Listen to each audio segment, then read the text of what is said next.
Olá, sejam bem-vindos a mais uma videoaula de comunicação empresarial. Na aula de hoje veremos um pouco sobre produção de textos. Produzimos textos, ou seja, uma comunicação por meio da linguagem e organizada em torno de uma mensagem, todos os dias. Isso acontece de maneira oral, quando conversamos com alguém ou apresentamos um projeto em uma reunião, ou escrita. É importante, por isso, ter conhecimento do que compõe um bom texto. Eu sou o professor Rodrigo Moreira e vou acompanhar vocês nessa aula sobre produção de textos. Vamos lá? Ao final dessa aula, você terá conhecimentos que lhe permitirão ordenar o pensamento e a expressão em frases, orações, períodos e parágrafos bem construídos, para produzir textos descritivos, narrativos e dissertativos. Sempre que vamos produzir um texto, nós temos que pensar que ele tem uma mensagem, ou seja, o que queremos transmitir. E que ele vai ser destinado a alguém, nosso interlocutor, a quem se destina a mensagem. Então, um bom texto é aquele que transmite essa mensagem, esse conteúdo, com coesão e coerência e de maneira que seja, então, compreensiva pelo nosso interlocutor. Vamos observar aqui na tirinha um exemplo de construção de texto. O personagem Snoopy começa escrevendo: Querida namorada, sinto a sua falta de manhã, de tarde e de noite. A sua amiga Lucy então faz uma avaliação. Isso é muito vago. Ao escrever para uma garota, você precisa ser mais específico. Então o Snoopy reescreve. Sinto a sua falta às 8h15, às 11h45 e às 21h36. Nessa tirinha, então, nós vemos essa construção de sentido. Na verdade, o que Snoopy queria transmitir é que ele sente falta dela a todo tempo. E o que provavelmente Lucy quis apontar para o seu colega é que ele deveria ser mais específico. Dizer para essa garota que sempre lembra quando ele acorda, quando ele come alguma coisa gostosa, quando vê um filme que os dois gostam. Então, a comunicação, ela se baseia em torno da mensagem e de expectativas também. Nós vamos pensar, então, nos conceitos de coerência e coesão. Começando, então, pela coerência. A coerência é a criação de relações que seguem uma lógica interna e externa. Em que sentido? A lógica interna é aquela que diz respeito à relação entre ideias dentro do nosso texto. Ou seja, nós não podemos nos contradizer no interior de um texto. Se eu digo no começo lá do meu texto, na introdução, que eu gosto de maçãs, não faz muito sentido lá na conclusão eu falar, portanto, como eu não gosto de maçãs, eu não quero um bolo de maçã para o meu aniversário. Veja que não parece coerente. Eu estou cometendo uma incoerência interna. Estou quebrando com a lógica dos meus pensamentos, ao afirmar uma coisa no começo e depois desmenti-la no final. Quando pensamos na lógica externa, estamos pensando nas relações das ideias com o mundo, ou seja, se elas fazem sentido no mundo real. Se alguém me pede para fazer uma descrição sobre como foi o meu dia no domingo passado, dia que eu tenho folga e que eu vou ali passear, e eu começo a minha descrição dizendo que o dia estava lindo, o céu estava um verde forte, magnífico, parecia um gramado de futebol. A pessoa vai me olhar com uma cara de estranhamento e falar, mas isso não faz sentido. Como que o céu poderia estar verde? O céu claramente e notavelmente é azul. Logo, o meu enunciado não fez sentido com o mundo externo, com as informações que estão disponíveis para todos e que podem ser facilmente verificadas. Então, a lógica externa diz respeito à relação entre as informações que apontamos num texto e a possibilidade de elas serem averiguáveis no mundo real, ou seja, elas devem ser corretamente correspondentes ao mundo real. Vamos olhar aqui essa tirinha do Garfield. O John começa dizendo: Eu odeio filmes em que os leões comem os homens. Como um animal pode matar uma vítima inocente? E o Garfield então pensa: Explique isso à galinha que você comeu no jantar. Essa tirinha, todo o humor dela está baseada em apontar uma incoerência do personagem John. A partir do momento em que ele vê na TV um animal, o leão no caso, comendo as suas vítimas inocentes e faz uma crítica a esse comportamento. Enquanto o Garfield pensa, mas peraí, você não faz o mesmo? Explique isso para aquela galinha que você comeu mais cedo. Quando pensamos em coesão, estamos pensando na articulação e na relação entre as ideias que apresentamos num texto. Nós podemos construir uma vasta gama de enunciados, de frases soltas, que possuem um sentido completo sozinhas. Mas quando elas são encadeadas, elas devem ter ser ordenadas pelo que chamamos de elementos coesivos. Por exemplo, se eu estou narrando a situação que está meu gato no momento e ele está começando a miar intensamente, eu falo, o gato está miando. Essa frase tem um sentido completo perfeito. Após isso, eu começo a elaborar hipóteses sobre o porquê o gato está miando. Eu olho para o pote de ração e falo, o pote de ração está vazio.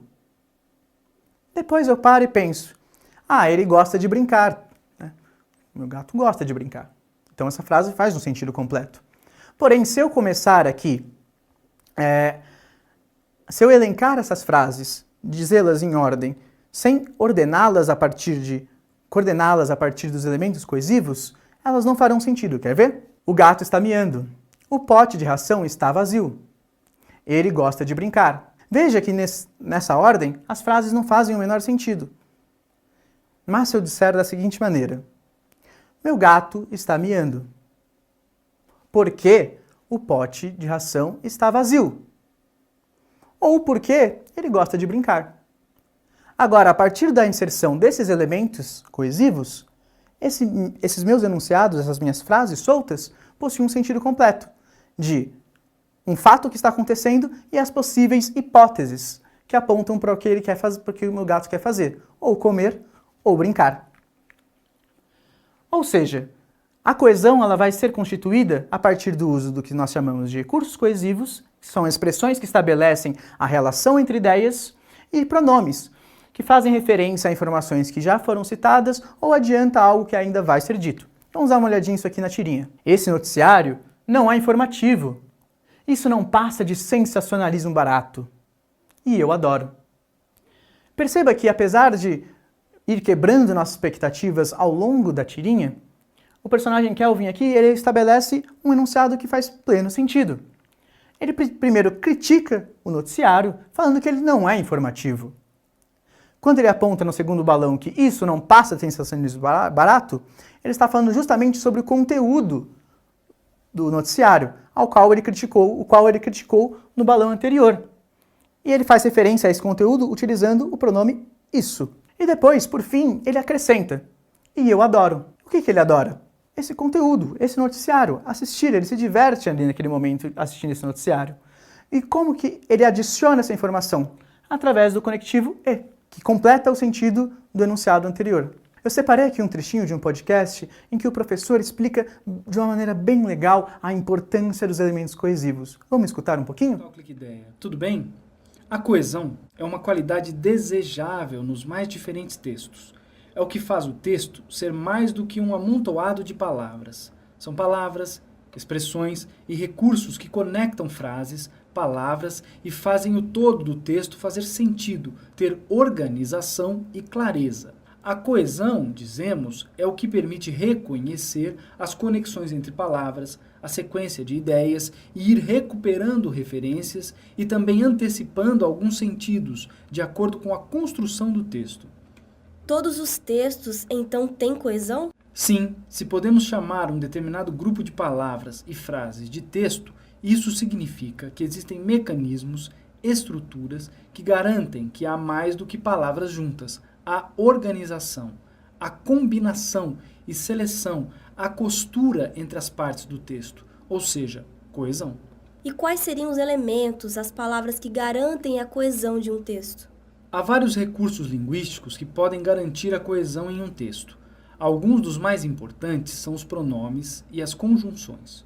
Os pronomes garantem a retomada de ideias e evitam a repetição, permitindo que acompanhemos a progressão de um texto. Já as conjunções são fundamentais para que as frases e parágrafos estabeleçam conexão direta entre si, de modo que vá ficando claro como as ideias se... Nós devemos pensar que todo texto é composto por frases. Então definimos a frase como a menor unidade com sentido. Vamos pensar num exemplo. Eu vou na casa da minha avó e ela fez meu bolo favorito, um bolo de cenoura bem suculento, aqueles com a cobertura de chocolate bem grossa. Quando eu vejo esse bolo em cima da mesa, eu solto uma exclamação. Eba!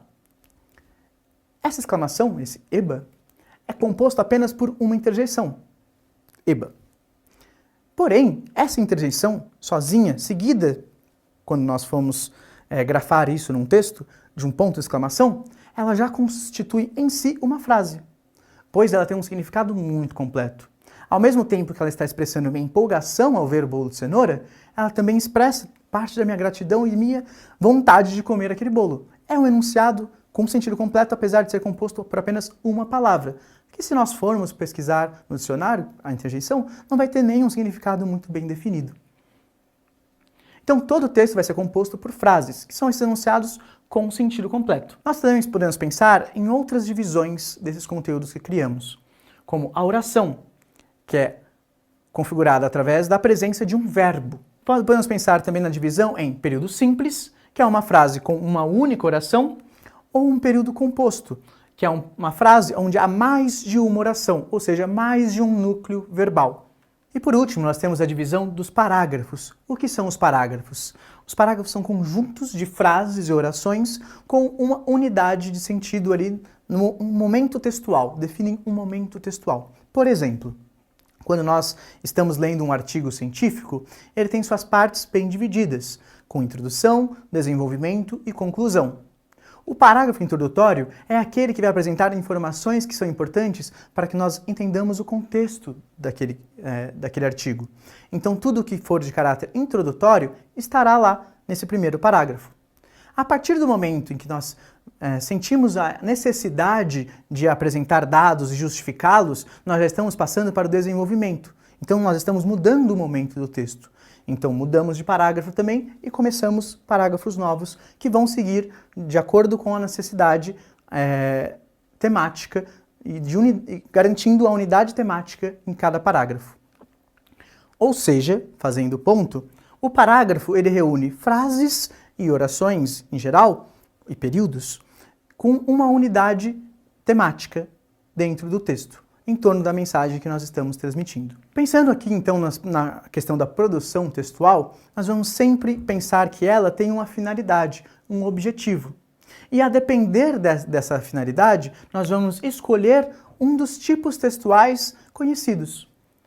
Entre os tipos textuais mais usuais e que mais lidamos no dia a dia, nós temos o tipo descritivo, que aponta características de um objeto, o tipo narrativo, que narra um enredo que envolve tempo, espaço, personagens e ações, e o tipo dissertativo, que elabora informações sobre uma ideia, um conceito, sobre um objeto. Para além de definir o tipo textual adequado à mensagem que nós estamos buscando transmitir, nós também temos que pensar sempre na forma em que vamos transmitir. E para isso, como guia, eu aconselho vocês que sigam a lógica dos 5 Cs, que são coerência, aquilo que eu expliquei anteriormente, a relação entre as partes do texto em nível interno e externo. A coesão, a relação entre as partes a partir de elementos que retomam informações, fazem a passagem de uma parte do texto para outra. Nós também devemos nos atentar à correção gramatical, manter o padrão adequado da linguagem a partir da situação de produção ou o destino da nossa mensagem, a concisão vocabular, ou seja, quando pensamos na economia de palavras e na precisão do que nós queremos falar, e por fim, a clareza, o estilo e a objetividade do nosso texto. Eu separei para vocês também aqui um vídeo do Porta dos Fundos que aborda um pouco da importância dos elementos coesivos, principalmente na comunicação. Percebam nesse vídeo como o personagem interpretado pelo Gregório Duvier não consegue articular muito bem as suas frases. E apesar de que elas tenham um sentido completo, que se a gente se esforçar muito, a gente consegue entender o que ele quer dizer, na prática, quando ele está proferindo essas palavras para o outro personagem, nós não entendemos nada. Hoje no programa Problemas Linguísticos eu vou conversar com o Marcos. O Marcos tem um problema com conectivos, não é isso, Marcos? Apesar que, sim. E quando começou? Daqui que eu era pequeno, por isso ultimamente piorou, se bem que foi por causa das drogas sem as quais eu tomei em doses cavalares por causa de manhã cedo.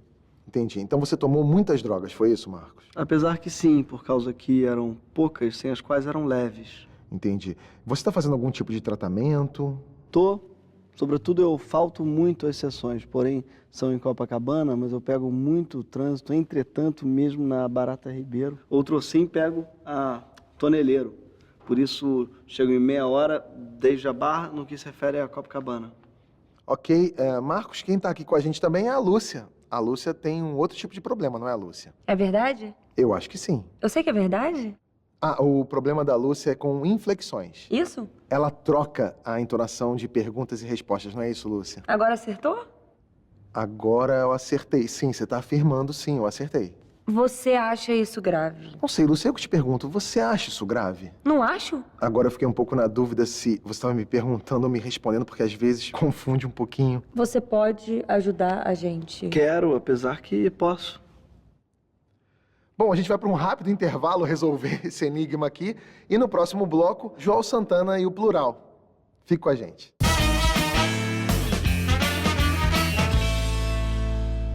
Muito obrigado pela sua audiência. No programa de amanhã, o presidente Lula vai explicar para a gente como é que ele consegue trocar o S pelo F. A cantora Vanusa também vai estar aqui com a gente explicando os efeitos do remédio para labirintite na hora de cantar. A nutricionista Ruth Sanduíche e Chilemos e um estranho fenômeno, as palavras que têm eco. Também, direto de Minas Gerais, no link ao vivo, a banda J Quest vai explicar o trecho fácil, extremamente fácil, para você e eu e todo mundo cantar junto. E, para terminar, Dilma Rousseff e coerência. Até amanhã. Separei para vocês também aqui um exercício para que nós possamos praticar um pouco. Vamos lá? Você precisa elaborar um relatório descrevendo o estado atual de um imóvel. Para isso, você precisou visitá-lo e acabou achando interessante incluir também uma passagem narrando como foi o acesso ao imóvel, uma vez que a região pareceu bem agradável. Baseando-se no conteúdo do curso, escolha uma alternativa que melhor apresenta as características do documento que você irá escrever. A. O relatório irá se desenvolver a partir de uma dissertação, expondo sobre a situação atual do mercado imobiliário. B. O relatório deverá ser escrito de forma leve, a partir do uso da linguagem informal, com o objetivo de cativar o leitor. C. O relatório não deve levar em conta os critérios de coerência e coesão, uma vez que é um documento apenas para registro. D. O relatório terá trechos descritivos e narrativos, podendo ser dividido em introdução, parágrafos com informações sobre imóvel e conclusão. O relatório não deve ser dividido em parágrafos, uma vez que fala apenas sobre um tema, o imóvel. Bom, como podemos perceber pelo conteúdo abordado na aula de hoje, a resposta correta é a letra P. O relatório terá trechos descritivos e narrativos, podendo ser dividido em introdução, parágrafos com informações sobre imóvel e conclusão. Isso porque o relatório é um documento que, por mais que tenha ali as informações e impressões do seu autor, ele se apresenta de maneira mais formal, dividido então em partes bem definidas, de acordo com a expectativa do que é esperado para um relatório. Chegamos ao final de mais uma aula sobre produção de textos. Não deixe de acessar a plataforma e ver as outras dicas de conteúdos para estudos para vocês se aprofundarem no assunto. Muito obrigado pela atenção e até a próxima.